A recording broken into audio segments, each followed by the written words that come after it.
तो एक चीज़ मैं आप लोगों को बता दूं कि मैं किसी भी तरीके की बाइंग और सेलिंग की टिप नहीं देता हूं। कोई हमारे नाम से आप लोगों को टिप प्रोवाइड कर रहा है तो आप लोगों को पैसे बिल्कुल नहीं देने हैं उसको।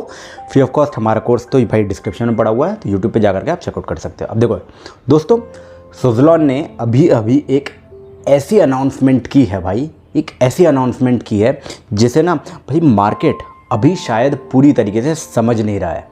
ठीक है, मैं उसको आप लोग को अच्छी तरीके से समझाता हूँ।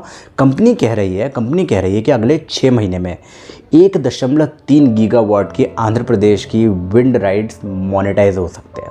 ठीक है, लेकिन सवाल ये है कि ये सिर्फ एक नॉर्मल बिजनेस अपडेट है या फिर सुज़लॉन क्वाइटली अगले ग्रोथ फेज़ की तैयारी कर रहा है।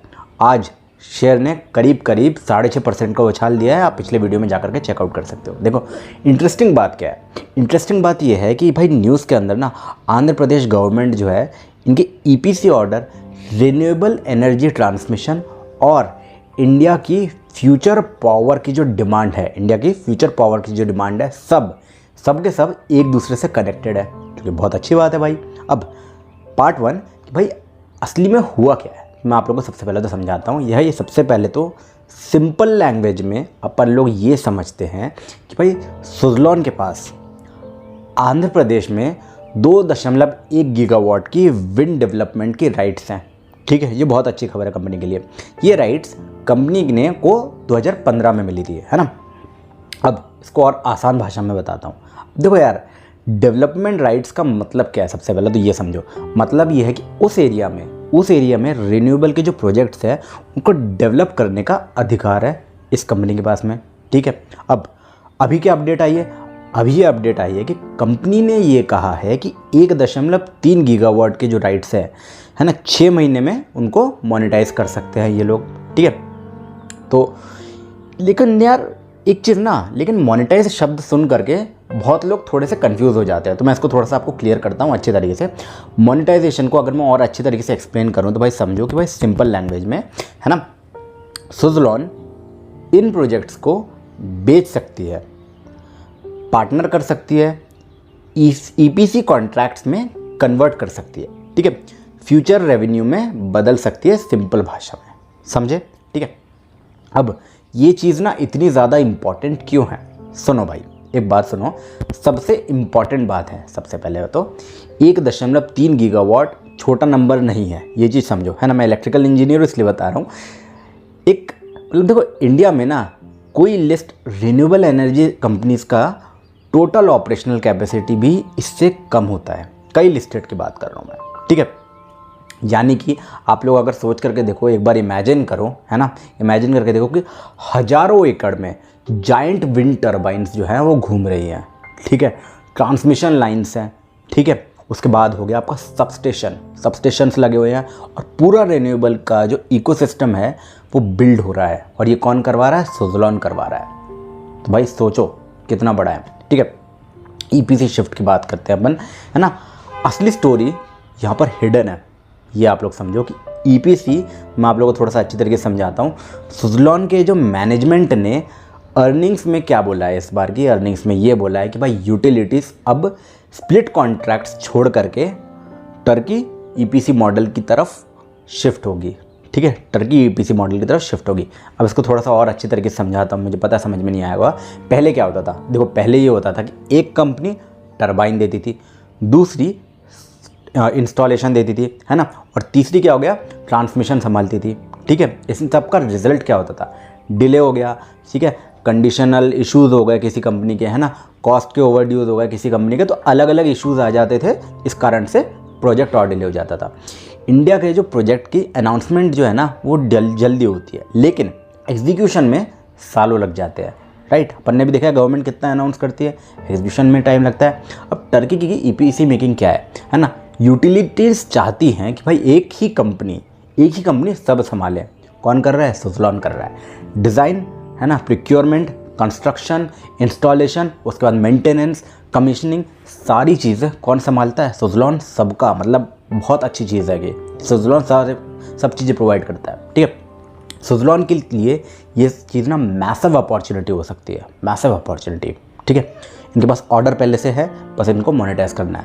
मैनेजमेंट ने क्या कहा है, मैनेजमेंट ने ये कहा है कि भाई एक और ना डेंजरस इंस्टॉलमेंट दिया हुआ है। मैं आप लोगों को बताता हूँ कि जून ट्रिगर अप के बारे में बताऊँ। उन्होंने ये कहा है कि जून से ईपीसी ऑर्डर के जो क्लोजर है वो तेज़ हो सकते हैं। ठीक है, तो ये अच्छी बात है। मतलब कि अगले कुछ महीने में मार्केट को लगातार नए ऑर्डर्स या फिर कह लो न्यू प्रोजेक्ट्स, है ना, ईपीसी के अनाउंसमेंट, ये सब देखने को मिल सकते हैं। ठीक है, इसी चीज़ को चलते इस स्टॉक में बहुत ज़्यादा अभी हलचल मची हुई है और हम सबको पता है कि इसमें कितनी ज़्यादा ग्रोथ अभी बाकी है। अब सवाल ये आता है कि आंध्र प्रदेश इतना इम्पॉर्टेंट क्यों है, तो अब इसको भी समझते हैं।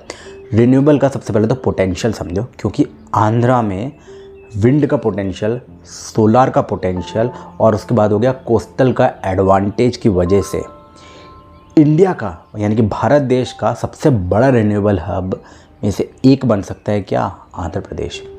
एफडीआरई ने थोड़ा सा आप लोग इसके बारे में अच्छे से बताता हूँ, है ना। यहाँ पर एक इम्पॉर्टेंट चीज़ आई है कि एफडीआरई से आसान भाषा में बताऊँ कि नॉर्मल जो है रिन्यूएबल एनर्जी की प्रॉब्लम क्या है। नॉर्मल रिन्यूएबल एनर्जी की प्रॉब्लम है सोलार रात में नहीं चलता, विंड अनप्रिडिक्टेबल होती है। लेकिन एफडीआरई मॉडल जो होता है, एफडीआरई मॉडल का जो गोल क्या है, स्टेबल रिन्यूएबल पावर सप्लाई देना, है ना। एक बार आप लोग सोच करके देखो, है ना, इमेजिन करो कि भाई फ्यूचर में, भविष्य में बहुत सारी चीज़ें हैं जहाँ पर फैक्ट्रीज़ हैं, ठीक है, और मेल्टर्स हैं, ईवी के चार्जिंग स्टेशंस हैं, 24/7 रिन्यूएबल एनर्जी पर चल रही हैं ये सारी चीज़ें। ठीक है, 24/7 रिन्यूएबल एनर्जी पर चल रही है, रिकॉर्ड डिलीवरी हो रहा है।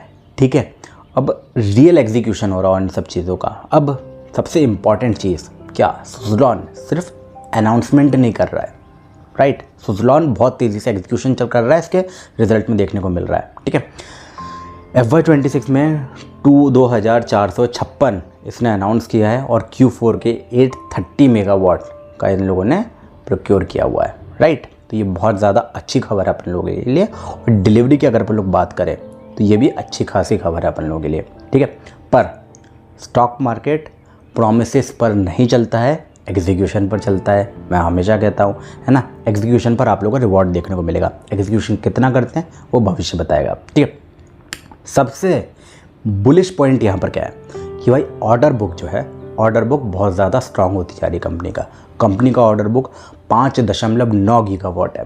ठीक है, मैं अगर इसको थोड़ा अच्छी व आसान भाषा में आप लोगों को बताऊं कि भाई फ्यूचर बिजनेस ऑलरेडी पाइपलाइन में है। ठीक है, इनको केवल और केवल नए ऑर्डर्स को एग्जीक्यूट करते रहना है।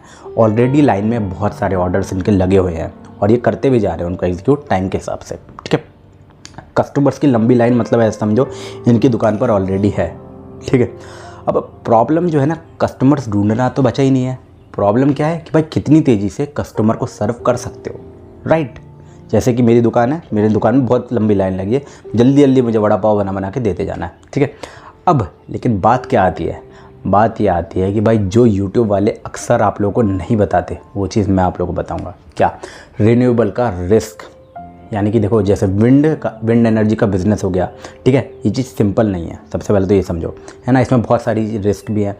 जैसे कंपनी को हैंडल करना पड़ता है, ठीक है, वो यहाँ पर सुज़लॉन को समझ लेना पड़ेगा। जैसे कि हो गया वेदर अनप्रिडिक्टेबल होता है, लैंड के अप्रूवल्स हो गए, उसके बाद ट्रांसमिशन के डिलेज हो गए, पॉलिसी के चेंजेस हो गए, गवर्नमेंट के अप्रूवल्स हो गए, मार्जिन का प्रेशर हो गया, सारी चीज़ें। ठीक है, CERC का अगर मैं आप लोगों को रूल को मेंशन करूं, है ना, रिसेंटली डेविएशन पेनल्टी रूल्स भी आई है और ये टाइट हुई हैं रूल्स थोड़े से। ठीक है, मतलब क्या है, मतलब कि फोरकास्टिंग अगर गलत हुई तो पेनल्टी रिस्क बढ़ सकती है यहाँ पर, ये कहा गया है। ठीक है, अब क्या कर रहा है, अगर स्मार्ट मनी अभी क्या कर रहा है ये थोड़ा सा अपन को देखना चाहिए। रिटेल इन्वेस्टर्स हेडलाइन देखते हैं, देखो ये है ना, लेकिन इंस्टीट्यूशंस जो होता है, बड़े इंस्टीट्यूशंस होते हैं, वो लोग क्या देखते हैं, वो लोग देखते हैं की फैक्टर्स, है ना।